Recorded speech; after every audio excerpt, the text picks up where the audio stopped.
Good morning friends, स्वागत है आपका अपने YouTube channel study with Ravi Thakur पर। तो चलिए शुरुआत करते हैं आज की द हिंदू एडिटोरियल वोकैबुलरी की। आज का जो पहला एडिटोरियल दिया गया था हिंदू का, उसका हेडिंग है an uneven uptick on GST revenue trends. तो ये पहला जो एडिटोरियल दिया गया है फाइनेंस से मोटिवेटेड है। GST goods and services tax के बारे में एडिटोरियल दिया गया है, इंपॉर्टेंट एडिटोरियल है, ज़रूर करके आप पढ़िएगा इस एडिटोरियल को। तो चलिए शुरुआत करते हैं बिना किसी देरी से वोकैब की। हमारा पहला वर्ड है आज का, वो है ब्लिप। ब्लिप यहाँ पे नाउन की तरह यूज हुआ है। ब्लिप का मतलब होता है किसी तरह की कोई टेम्पररी कोई प्रॉब्लम, जो अस्थायी समस्या हो, मतलब जो ज़्यादा देर तक ना टिके, ऐसी कोई कठिनाई, ऐसी कोई प्रॉब्लम, उसे बोला जाएगा blip. A small problem that does not last for long, that is called blip. Synonyms देख लीजिए, ग्लिच, स्पॉट, पिप और सेंसर। एंटोनिम्स से कवर, डिफेंड, एग्जामिन और अनफिलिंग। एग्जाम्पल आप देख सकते हैं, but it's a minor blip isn't it. कि ये से क्वेश्चन पूछा जा रहा है कि ये जो एक छोटी सी समस्या है, थोड़ी सी जो अस्थायी एक प्रॉब्लम है, क्या ये नहीं है?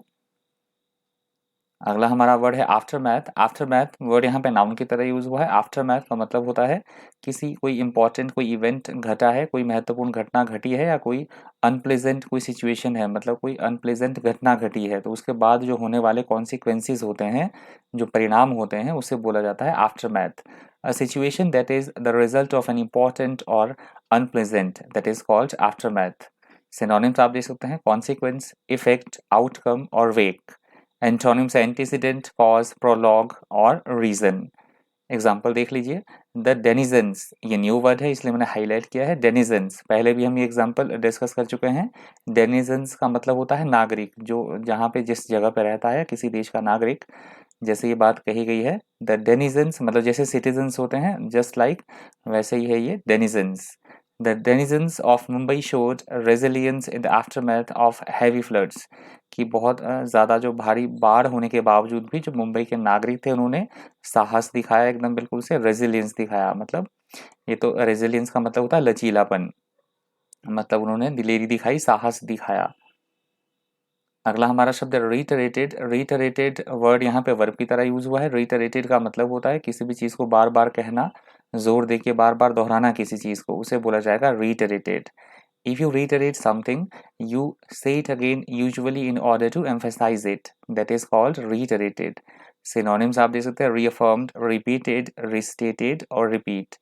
Antonyms देख लीजिए, never, ever, no more, in no case. Example आप देख सकते हैं, ही reiterated his opposition to creation of a central bank। कि वो बार बार इस बात पर जोर देता रहा अपने विपक्षी दल को कि वो एक सेंट्रल बैंक की स्थापना करे, सेंट्रल बैंक वो बनाए। अगला हमारा शब्द है रोबस्ट। यहाँ पे एडजेक्टिव की तरह यूज हुआ है। रोबस्ट का मतलब होता है हम किसी चीज़ की स्ट्रांगनेस दिखा रहे हैं, मजबूती हम दिखा रहे हैं, कितना कोई चीज़ मजबूत है, ठोस है, उसे बोला जाएगा रोबस्ट। या हम व्यक्ति की बात करें तो ऐसा व्यक्ति जो स्वस्थ हो, हृष्ट पुष्ट हो, उसे भी बोला जाता है robust. Strong enough to withstand और ओवरकम इंटेलेक्चुअल चैलेंजेस और adversity, that is called robust. Synonyms आप देख सकते हैं, स्ट्रॉन्ग, पावरफुल, स्टर्डी और विगरस। एंटोनिम्स है वीक, फीबल, डेलिकेट और फ्रेल। एग्जाम्पल देख लीजिए, and it shows you how robust the control is. और ये हमें दिखाता है कि जो नियंत्रण था वो कितना मजबूत था, कितनी उसकी मतलब पकड़ काफ़ी जो है वो मजबूत थी कंट्रोल की, नियंत्रण की।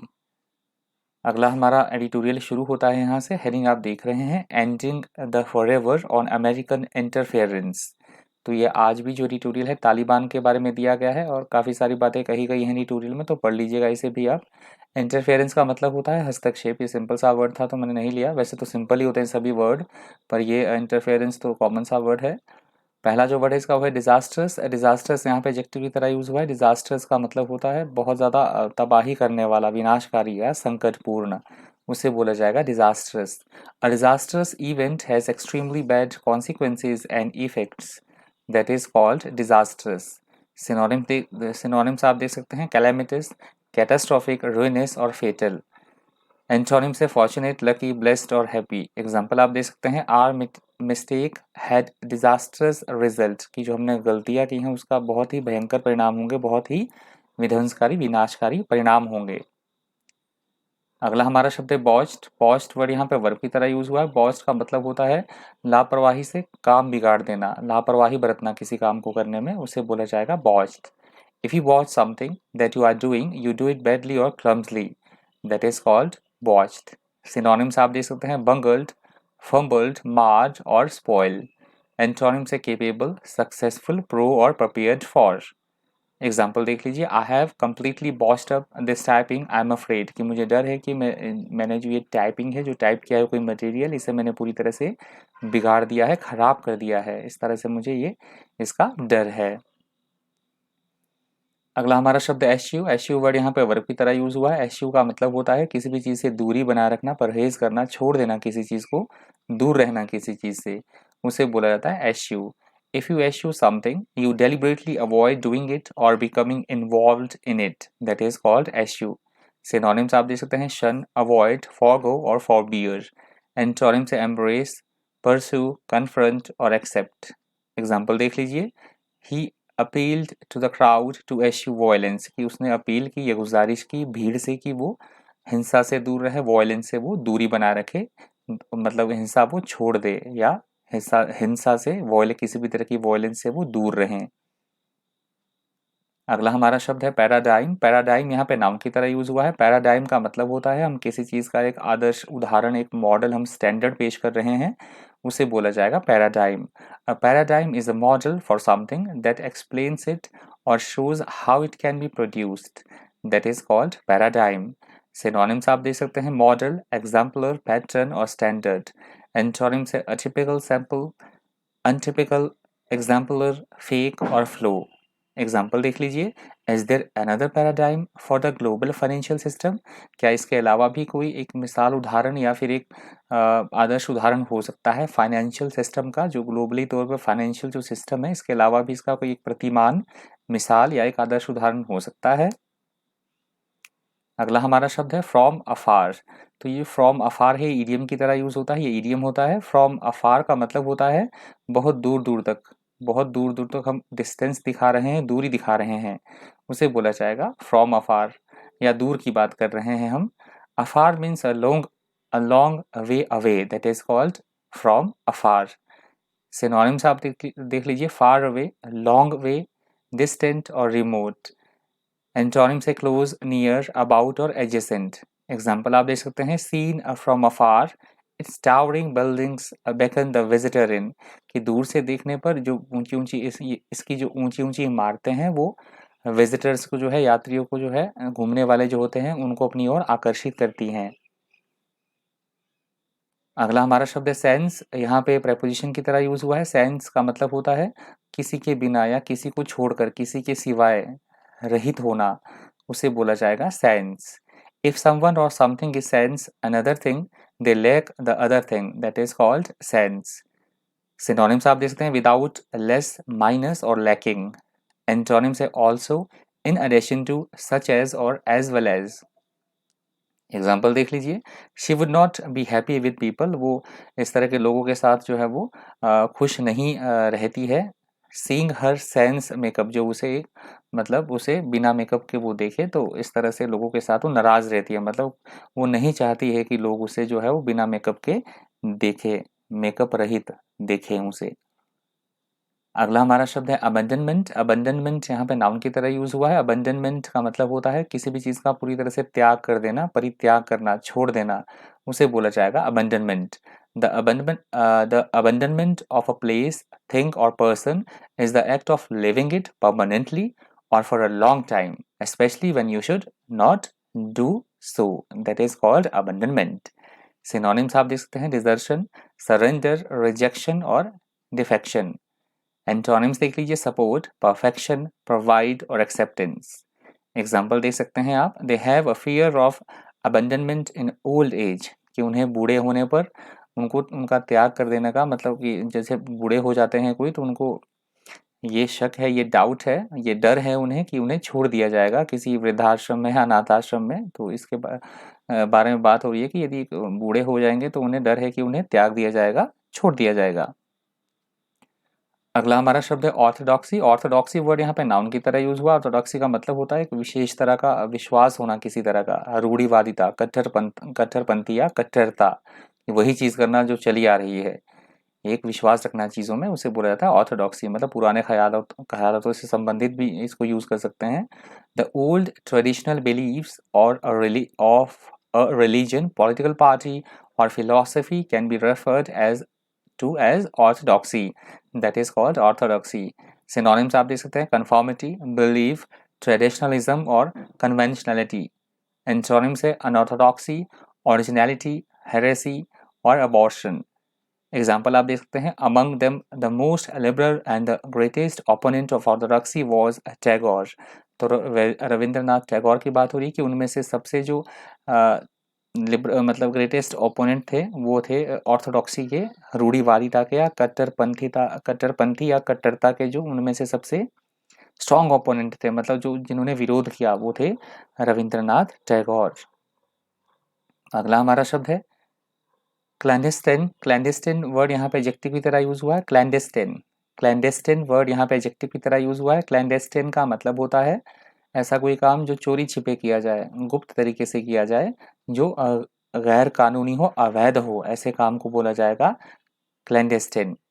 Something that is clandestine is hidden or kept secret often because it is illegal, that is called clandestine.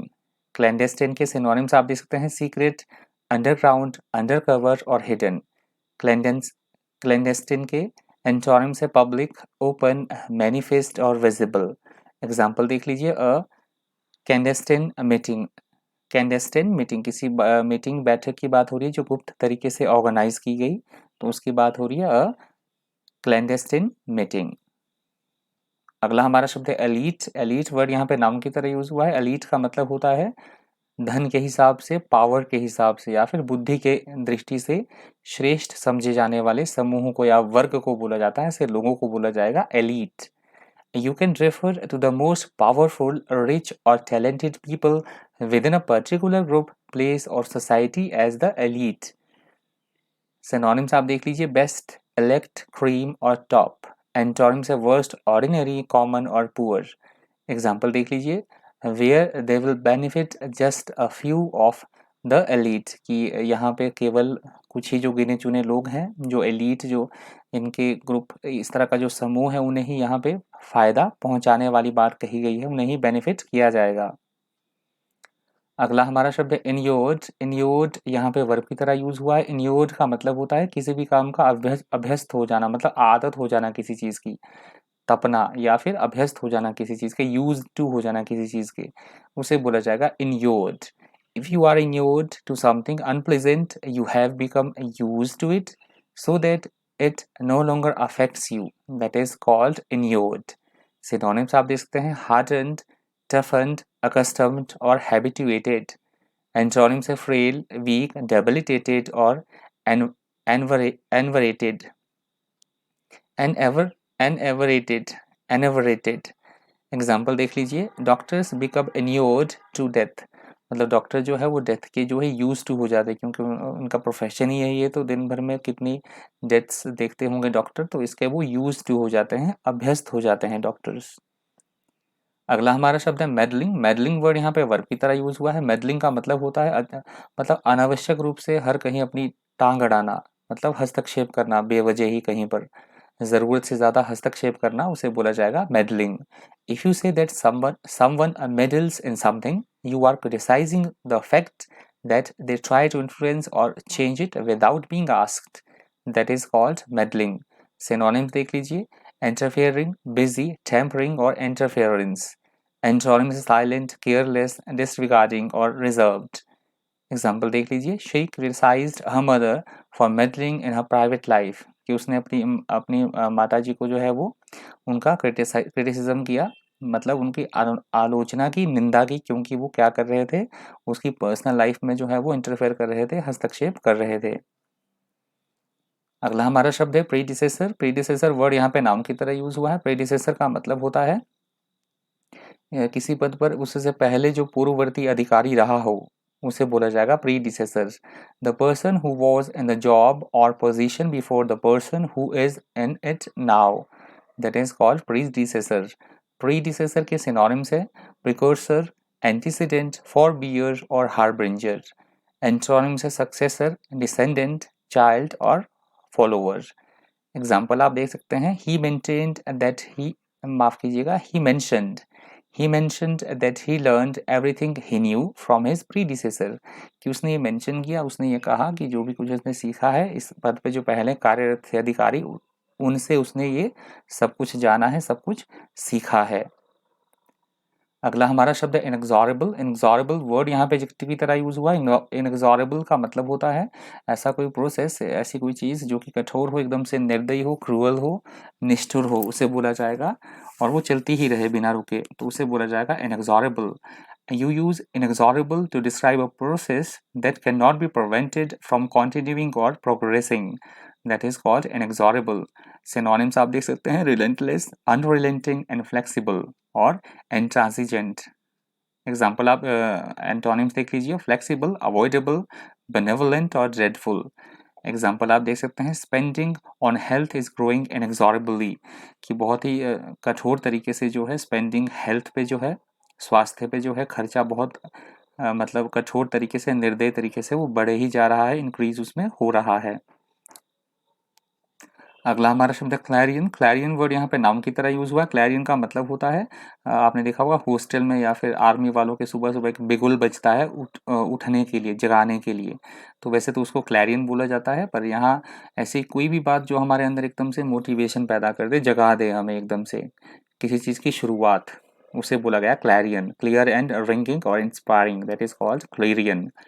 Synonyms आप देखते हैं, trumpet, cloudless, fine, clear, horn और लाउड। एंटोनिम से डल, लो, क्वाइट और सॉफ्ट। एग्जाम्पल आप देख सकते हैं, Gandhi ji's words are a clarion call for democracy. जो गांधी जी के शब्द थे वो एक सूचक थे, एक बिगुल बजा देने वाले थे डेमोक्रेसी के लिए। अगला हमारा शब्द है लल। यहाँ पे नाउन की तरह यूज हुआ है। लल का मतलब होता है कमी होना किसी चीज में, शांत होना, ठहराव होना, किसी तरह की मंदी, उसे बोला गया है लल। A lull is period of quiet or calm in a longer period of activity or excitement. That is called lull. Synonyms आप देख सकते हैं, quiet, calm, still और hush. Antonyms से agitate, rage, arouse और excite. Example आप देख सकते हैं, there was a lull in political violence after the election of the current president. कि पॉलिटिकल वायलेंस, जो इस तरह की कोई हिंसा थी, राजनीतिक जो हिंसा थी, उसमें से एकदम से शांति, ठहराव आ गया, एकदम से बिल्कुल शांत वो हो गई जैसे ही जो वर्तमान प्रेसिडेंट है उनका इलेक्शन हुआ, उनका चुनाव हुआ, उसके एकदम तुरंत बाद जो है राजनीतिक जो हिंसा थी उसमें एकदम से बिल्कुल विराम हो गया, एकदम से वो रुक गई, शांत हो गए, उसमें शांति आ गई, एकदम से ठहराव आ गया। अगला हमारा शब्द है कोएग्जिस्टेड, और ये वर्ड लास्ट है आज की द हिंदू ट्यूटोरियल वोकैबुलरी का।